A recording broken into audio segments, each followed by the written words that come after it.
E aí, querida, vamos que vamos, hein? Caralho, puta que pariu. Oi, oi. E aí, DJ WF?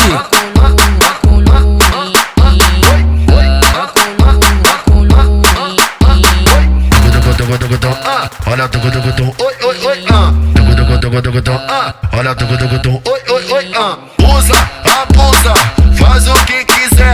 As piranha aqui do baile gosta de fuder em pé. Vai, ela usa, abusa, faz o que quiser.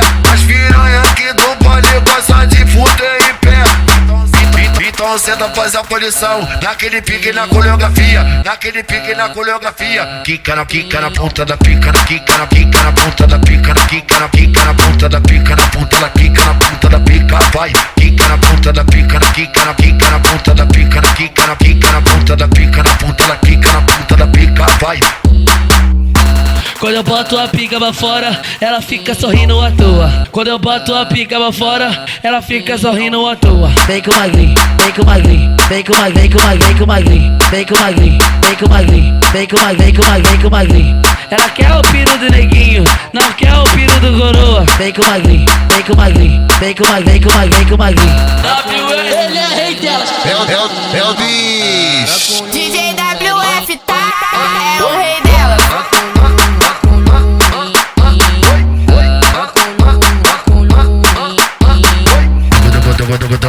Olha tugudugudu, oi, oi, oi,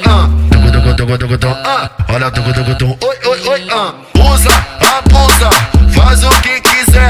As piranha aqui do baile gosta de fuder em pé. Vai, ela usa, abusa, faz o que quiser. As piranha aqui do baile gosta de fuder em pé.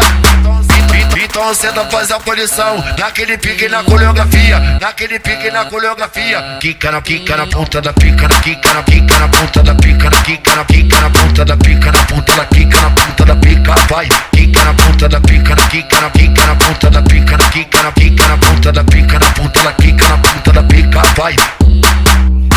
Quando eu boto a pica pra fora, ela fica sorrindo à toa. Quando eu boto a pica pra fora, ela fica sorrindo à toa. Vem com magrinho, vem com magrinho, vem com magrinho, vem com magrinho, vem com magrinho, vem com magrinho, vem com magrinho, vem com magrinho. Ela quer o piro do neguinho, não quer o piro do coroa. Vem com magrinho, vem com magrinho, vem com magrinho, vem com magrinho.